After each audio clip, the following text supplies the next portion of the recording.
Welcome back, everyone. Today's deep dive is a little different. Different good, I hope. Oh, definitely. We're tackling the art of war. A classic. Timeless. You know it. But we're actually looking at the audiobook this time. Interesting. Narrated by... Aidan Gillen. Now, that's a choice. Right. Littlefinger himself. From Game of Thrones, you mean? Exactly. Or Mayor Carcetti, if you're more of a liar fan. Both master strategists. Like Sun Tzu. Makes you wonder if that's why they picked him, huh? Casting can be pretty clever. Oh, for sure. But before we get lost in Hollywood. Back to the art of war. Yeah. Ancient Chinese military stuff. But surprisingly relevant, even now. That's what's wild. Applies to, like, everything. Business, politics. Is that even just dealing with people? Right. Knowing yourself, knowing your opponent, picking your battles. Deception, adaptability, all still in play today. And the reviews for this audiobook, people love it. All walks of life finding it useful. Really tacking into something, it seems. Big time. Some even said the production helped. You know, the drums. Gillen's voice. Like it put them in the right headspace for strategy. Exactly. What do you think? Does audio do something different than just reading the text? It's an interesting question. Hearing it maybe in a voice like Gillen's Makes it more real? could be more accessible, could spark an interest someone wouldn't have had otherwise. It's a good point. Speaking of sparking interest, some reviews said it was a good intro. What? They wanted more. More detail. So maybe the audio format has limitations. Maybe. Or could it be a strength? Makes you want to go learn more, right? Like a taste test A teaser. to get you hungry for the full meal. I like that. So this audiobook is more about... Raising the right questions. Perhaps. It's Sun Tzu saying, all right, here's the basics, now you figure out how to use it. Applied to your own life, your own battle, so to speak. Exactly. And that's what gets interesting. How can a listener use this? Great question. Let's start with something famous. Let me guess. Know your enemy and know yourself, and in 100 battles, you will never be defeated. We say it all the time. But how does it actually work outside of, war? Well, think about it this way. Say you've got a crazy deadline at work. Okay, relatable. Your enemy could be procrastination, disorganization, lack of resources even. Things working against you. Right. By knowing those obstacles. You can plan around them? Exactly. And knowing yourself, are you someone who thrives under pressure or needs a plan? Oh, I need a plan for sure. Right. So that self-awareness helps you pick the right approach. Makes sense. So it's not just charging in blindly. Nope. It's like Sun Tzu is saying, scout the terrain, see what you've got to work with, then make your move. That scouting, that's where choosing your battles comes in, right? Oh, good one.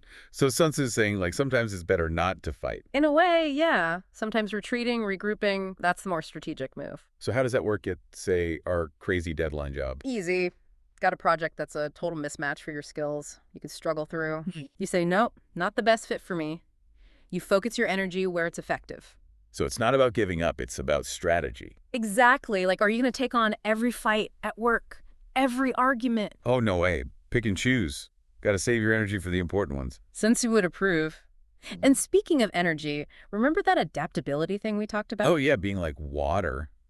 How does that fit into the workplace? Think about it. How often does your to-do list go exactly as planned? Never. Something always comes up, right? Right. A client changes their mind, a new priority pops up. You got to be able to roll with it. So being adaptable is like essential to survival at work. More than survival, it's how you thrive. You stay open to new info, you learn from mistakes. You don't freak out when things change, you just adjust. Exactly. And you know what helps? A good network of people, like your own personal war council. I love that. So Sun Tzu was into teamwork too. Big time. He knew you can't win alone. You need allies, people with different strengths. Like in the office, right? You're going to build relationships with colleagues, even if they're... Competition. Yeah, sometimes. But you never know when you might need their help. Or when they might need yours. It's about building that support system. Like professional allies, not just coworkers. Exactly. Because Sun Tzu's principles, they don't stop at the office door, do they?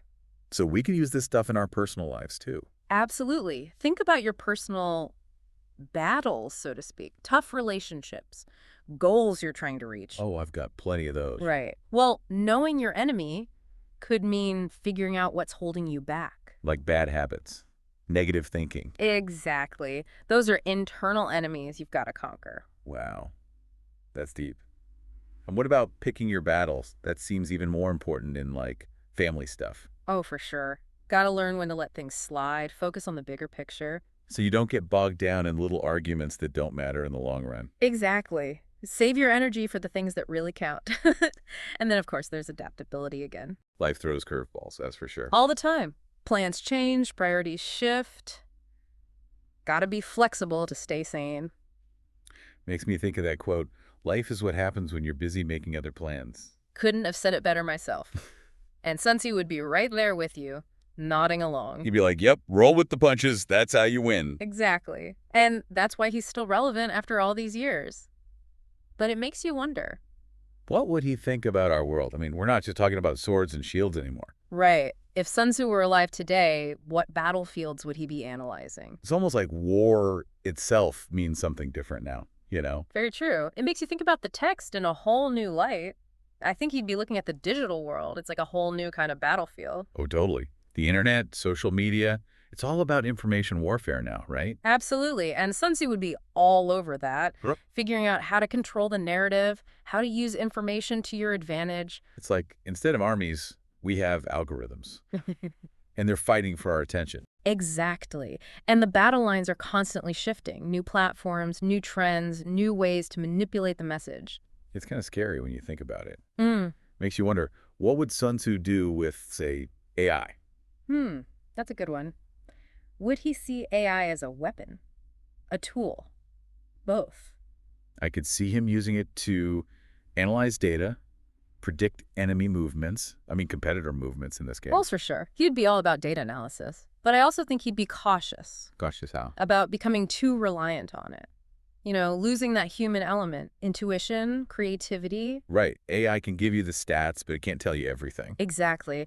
And that's why even in the digital age, Sun Tzu's emphasis on knowing yourself is so important. Because the algorithms, the tech, it can all be used to manipulate you. If you let it. So you got to be aware of your own biases, your weaknesses. Think critically about the information you're consuming. Don't just blindly follow the trends, right? Figure out what you believe, what you want to achieve. Exactly. And use that knowledge to navigate this digital battlefield. It's like Sun Tzu's giving us a roadmap. A roadmap for the 21st century. So as we wrap up, what's the one thing you hope people take away from all this? That Sun Tzu is still relevant, maybe even more relevant now. Because the battles may have changed, but the principles are timeless. Exactly. Understanding yourself, knowing your opponent, choosing your battles, adapting to the situation, it all still applies in every area of life. And that's why the art of war is still being read, studied, listened to all these centuries later. It's not just about winning wars, it's about winning in life. Well said. So to everyone listening, thank you for joining us on this deep dive into the art of war. Hope you learned something new and maybe even got inspired to apply some of Sun Tzu's wisdom to your own life.